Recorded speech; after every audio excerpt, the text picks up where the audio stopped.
మీరు ఇంతకుముందు ఎన్నో రకాల పప్పులు తిని ఉండొచ్చు, కానీ ఈ రకంగా కూడా ఒకసారి ట్రై చేసి చూడండి. కమ్మగా ఉందని మీరే కామెంట్ చేస్తారు.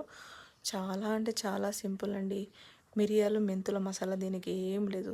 సింపుల్గా మిరియాలు, మెంతులు, జీలకర్ర ఈ 3 వేయించుకొని దూరగా మిక్సీ జార్లో వేసేసుకొని, లేదా రోట్లో అయినా వేసేసుకొని, అందులోకి ఎండుమిర్చిలు ఒక 4 కూడా వేసేసుకొని, దాంతోపాటే ఒక ఎల్లిగడ్డ మొత్తం వేసేయాలి పొట్టు తీయకుండా.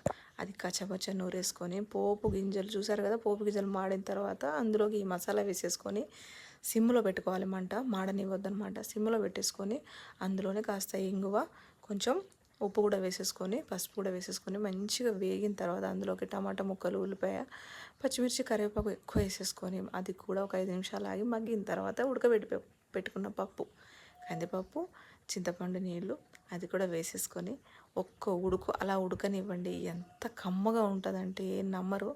వండిన తర్వాత మీకే తెలుస్తుంది.